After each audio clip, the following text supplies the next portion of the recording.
दूसरा अध्याय श्रीमद् भागवत महात्म्य। भक्ति का दुख दूर करने के लिए नारद जी का उद्योग।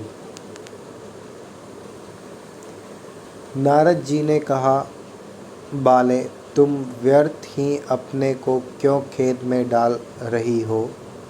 अरे, तुम इतनी चिंतातुर क्यों हो? भगवान श्री कृष्ण के चरण कमलों का चिंतन करो, उनकी कृपा से तुम्हारा सारा दुख दूर हो जाएगा। जिन्होंने कौरवों के अत्याचार से द्रौपदी की रक्षा की थी और गोप सुंदरियों को सनाथ किया था, वे श्री कृष्ण कहीं चले थोड़े ही गए हैं। फिर तुम तो भक्ति हो और सदा उन्हें प्राणों से भी प्यारी हो। तुम्हारे बुलाने पर तो भगवान नीचे के घरों में भी चले जाते हैं। सत्य, त्रेता और द्वापर, इन 3 युगों में ज्ञान और वैराग्य मुक्ति के साधन थे, किंतु कलयुग में तो केवल भक्ति ही ब्रह्म सायुज्य मोक्ष की प्राप्ति कराने वाली है। यह सोचकर ही परमानंद चित चिन्मूर्ति ज्ञान स्वरूप श्री हरि ने अपने सत्स्वरूप से तुम्हें रचा है। तुम साक्षात श्री कृष्ण चंद्र की प्रिया और परम सुंदरी हो। एक बार जब तुमने हाथ जोड़कर पूछा था कि मैं क्या करूं, तब भगवान ने तुम्हें यही आज्ञा दी थी कि मेरे भक्तों का पोषण करो। तुमने भगवान की वह आज्ञा स्वीकार कर ली। इससे तुम पर श्री हरि बहुत प्रसन्न हुए और तुम्हारी सेवा करने के लिए मुक्ति को तुम्हें दासी के रूप में दे दिया और इन ज्ञान वैराग्य को पुत्रों के रूप में। तुम अपने साक्षात स्वरूप से वैकुंठ धाम में भी भक्तों का पोषण करती हो। भूलोक में तो तुमने उनकी पुष्टि के लिए केवल छाया रूप धारण कर रखा है। तब तुम मुक्ति, ज्ञान और वैराग्य को साथ लिए पृथ्वी तल पर आई और सतयुग से द्वापर पर्यंत बड़े आनंद से रही। कलयुग में तुम्हारी दासी मुक्ति पाखंड रूप रोग से पीड़ित होकर छिन्न होने लगी थी।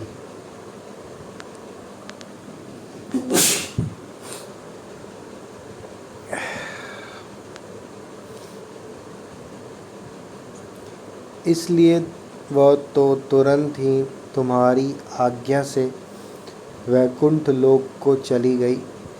इस लोक में भी तुम्हारे स्मरण करने से ही वह आती है और फिर चली जाती है, किंतु इस ज्ञान वैराग्य को तुमने पुत्र मानक मानकर अपने पास ही रख छोड़ा है।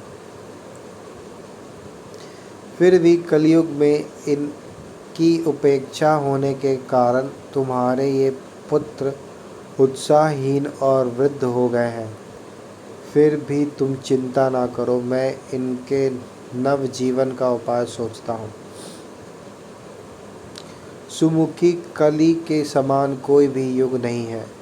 इस युग में मैं तुम्हें घर घर में प्रत्येक पुरुष के हृदय में स्थापित कर दूंगा। देखो, अन्य सब धर्मों को दबाकर और भक्ति विषयक महोत्सव को आगे रखकर यदि मैंने लोक में तुम्हारा प्रचार न किया तो मैं श्री हरि दास नहीं। इस कलयुग में जो जीव तुमसे युक्त होकर वे पापी होने पर भी खटके भगवान श्री कृष्ण के अभय धाम को प्राप्त होंगे, जिनके हृदय में निरंतर प्रेम रूपिणी भक्ति निवास करती है, वे शुद्धांत अंतःकरण पुरुष स्वप्रेम में भी यमराज को नहीं देखते। जिनके हृदय में भक्ति महारानी का निवास है, उन्हें प्रेत, पिशाच, राक्षस या दैत्य आदि स्पर्श करने में भी समर्थ नहीं हो सकते। भगवान तप, वेदाध्ययन, ज्ञान और कर्म आदि किसी भी साधन से वश में नहीं किए जा सकते। वे केवल भक्ति से ही वशीभूत होते हैं। इसमें श्री गोपी जन प्रमाण है। मनुष्यों का सहस्त्रों जन्म के पुण्य प्रताप से भक्ति में अनुराग होता है। कलयुग में केवल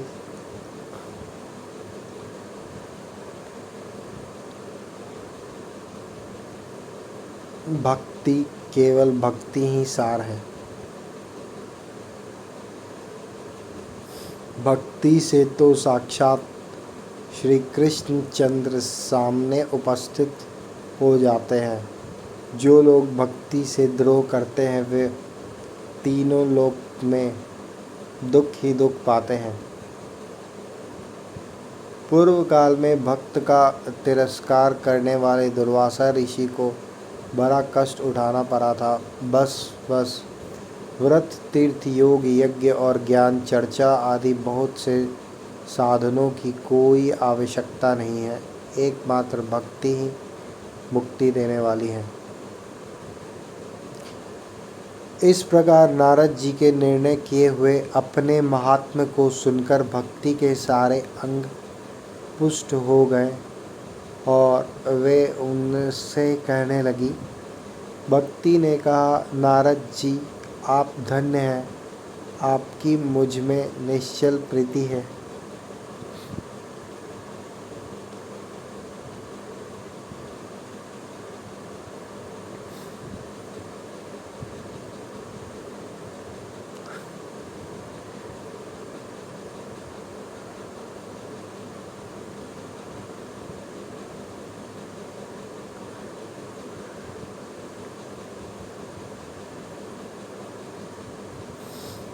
मैं सदा आपके हृदय में रहूंगी, कभी आपको छोड़कर नहीं जाऊंगी।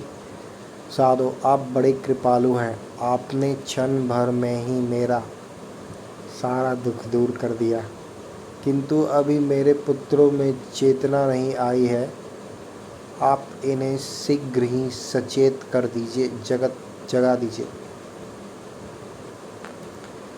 सूत जी कहते हैं, भक्ति के ये वचन सुनकर नारद जी को बड़ी करुणा आई और वे उन्हें हाथ से हिला डुलाकर जगाने लगे।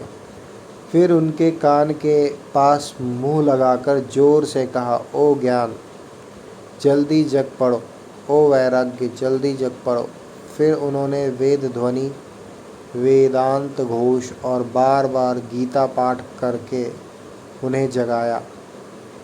इससे वे जैसे तैसे बहुत जोर लगाकर उठे, किंतु आलस्य के कारण वे दोनों जम्भाई लेते रहे, नेत्र उघाड़कर देख भी नहीं सके। उनके बाल बगुलों की तरह सफ़ेद हो गए थे। उनके अंग प्रायः सूखे काठ के समान निस्तेज और कठोर हो गए थे। इस प्रकार भूख प्यास के मारे अत्यंत दुर्बल होने के कारण उन्हें फिर सोते देख नारद जी को बड़ी चिंता हुई और वे सोचने लगे, अब मुझे क्या करना चाहिए। इनकी यह नींद और इनसे भी बढ़कर इनकी वृद्धावस्था कैसे दूर हो। शौनक जी, इस प्रकार चिंता करते करते वे भगवान का स्मरण करने लगे। उसी समय यह आकाशवाणी हुई कि मुने, खेद मत करो, तुम्हारा यह उद्योग निसंदेह सफल होगा। देवर्षि, इसके लिए तुम एक सत्कर्म करो। वह कर्म तुम्हें संत शिरोमणि महानुभाग बताएंगे। उस सत्कर्म का अनुष्ठान करते ही क्षण भर में उनकी नींद और वृद्धावस्था चली जाएगी तथा सर्वत्र भक्ति का प्रसार होगा। यह आकाशवाणी वहाँ सभी को साफ साफ सुनाई दी। इससे नारद जी को बड़ा विस्मय हुआ और वे कहने लगे, मुझे तो इसका कुछ आशय समझ में नहीं आया। नारद जी बोले, इस आकाशवाणी ने भी गुप्त रूप में ही बात कही है। यह नहीं बताया कि वह कौन सा साधन किया जाए जिससे इनका कार्य सिद्ध हो। वे संत ना जाने कहाँ मिलेंगे और किस प्रकार उस साधन को बताएंगे। अब आकाशवाणी ने जो कुछ कहा है उसके अनुसार मुझे क्या करना चाहिए। सूत जी कहते हैं, शौनक जी तब ज्ञान वैराग्य दोनों को वही छोड़कर नारद मुनि वहाँ से चल पड़े और प्रत्येक तीर्थ जाकर मार्ग में मिलने वाले मुनीश्वरों से वह साधन पूछने लगे। उनकी उस बात को सुनते तो सब थे, किंतु उनके विषय में कोई कुछ भी निश्चित उत्तर न देता। किन्हीं ने उसे असाध्य बताया, कोई बोले इसका ठीक ठीक पता लगाना ही कठिन है। कोई सुनकर चुप रह गए और कोई तो अपनी अवज्ञा होने के भय से बात को टाल टूल कर खिसक गए। त्रिलोकी में महान आश्चर्यजनक हाहाकार मच गया। लोग आपस में कानाफूसी करने लगे। भाई, जब वेद ध्वनि वेदांत घोष और बार बार गीता पाठ सुनाने पर भी भक्ति ज्ञान और वैराग्य ये तीनों नहीं जगाए जा सके, तब और कोई उपाय नहीं है। स्वयं योगी राज नारद को भी जिसका ज्ञान नहीं है उसे दूसरे संसारी लोग कैसे बता सकते हैं। इस प्रकार जिन जिन ऋषियों से इसके विषय में पूछा गया, उन्होंने निर्णय करके यह कहा कि यह बात दुसाध्य ही है। तब नारद जी बहुत चिंतातुर हुए और बदरी वन में आए। ज्ञान वैराग्य को जगाने के लिए वहाँ उन्होंने यह निश्चय किया कि मैं तप करूँगा। इसी समय उन्हें अपने सामने करोड़ों सूर्य के समान तेजस्वी सनकादि मुनीश्वर दिखाई दिए। उन्हें देखकर वे मुनि श्रेष्ठ कहने लगे। नारद जी ने कहा,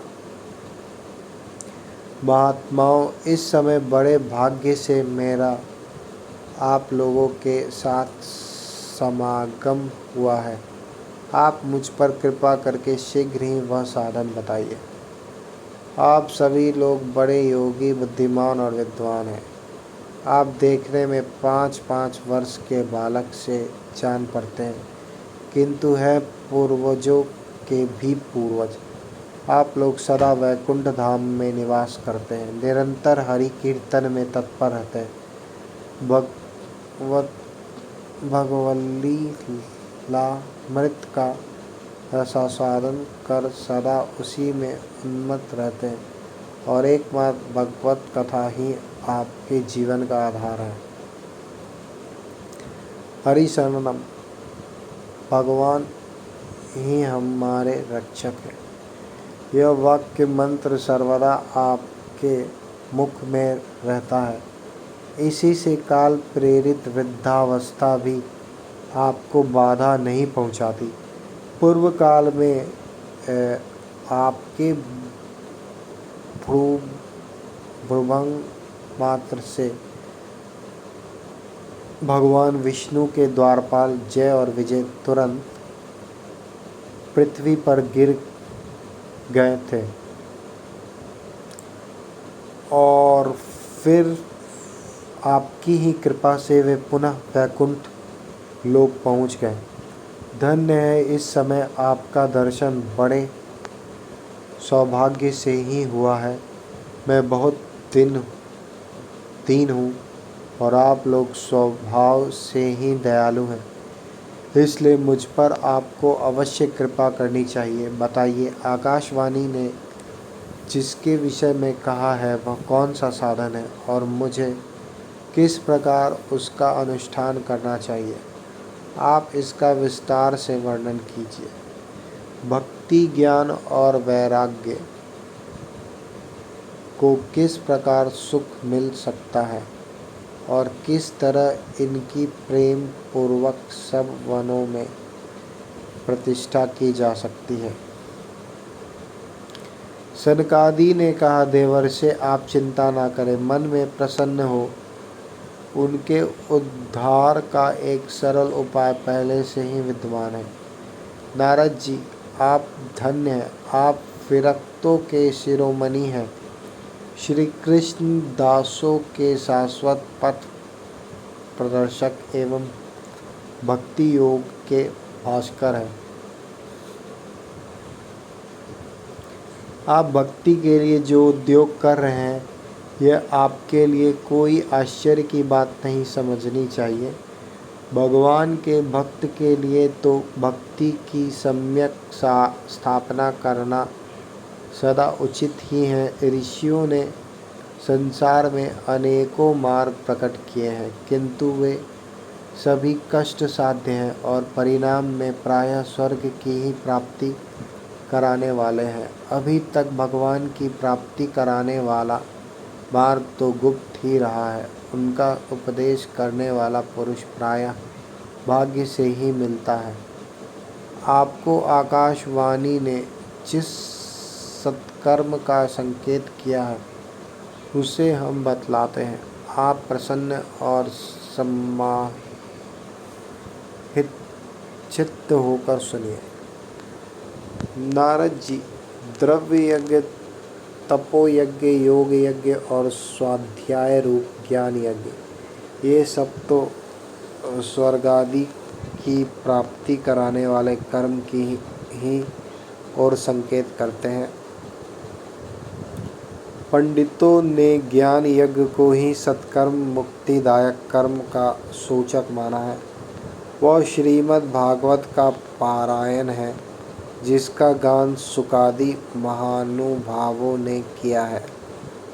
उसके शब्द सुनने से ही भक्ति, ज्ञान और वैराग्य को बड़ा बल मिलेगा। इससे ज्ञान वैराग्य का कष्ट मिट जाएगा और भक्ति को आनंद मिलेगा। सिंह की गर्जना सुनकर जैसे भेड़िए भाग जाते हैं, उसी प्रकार श्रीमद् भागवत की ध्वनि से कलयुग के सारे दोष नष्ट हो जाएंगे। तब प्रेम रस प्रवाहित करने वाली भक्ति, ज्ञान और वैराग्य को साथ लेकर प्रत्येक घर और व्यक्ति के हृदय में क्रीड़ा करेगी।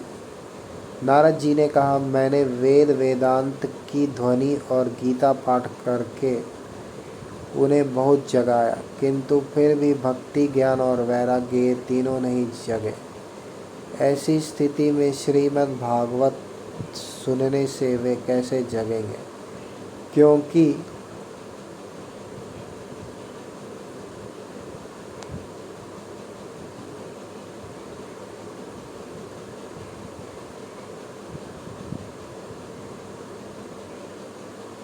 ऐसी स्थिति में श्रीमद् भागवत सुनने में वे कैसे जगेंगे? क्योंकि उस कथा के प्रत्येक श्लोक और प्रत्येक पद में भी वेदों का ही तो सारांश है। आप लोग शरणागत वत्सल हैं तथा आपका दर्शन कभी व्यर्थ नहीं होता, इसलिए मेरा यह संदेश दूर कर दीजिए। इस कार्य में विलंब न कीजिए। सनकादि ने कहा, श्रीमद् भागवत की कथा वेद और उपनिषदों के सार से बनी है।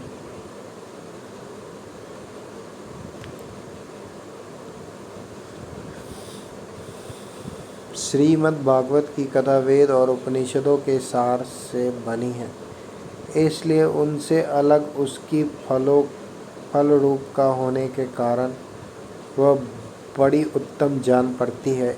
जिस प्रकार रस वृक्ष की जड़ से लेकर शाखा शाखाग्र पर्यंत रहना है, किंतु इस स्थिति में उसका आस्वादन नहीं किया जा सकता। वैसे वही जब अलग होकर फल के रूप में आ जाता है, तब संसार में सभी को प्रिय लगने लगता है।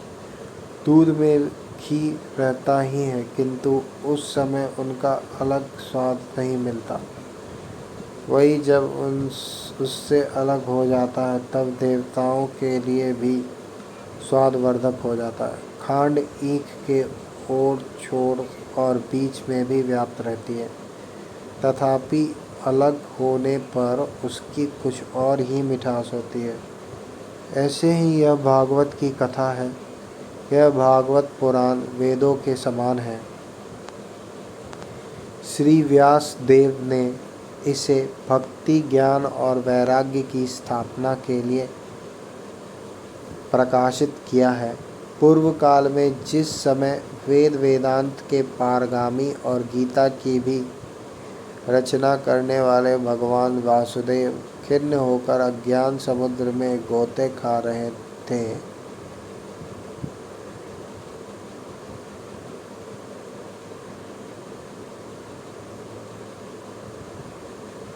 उस समय आपने ही उन्हें 4 श्लोक में इसका उपदेश किया था।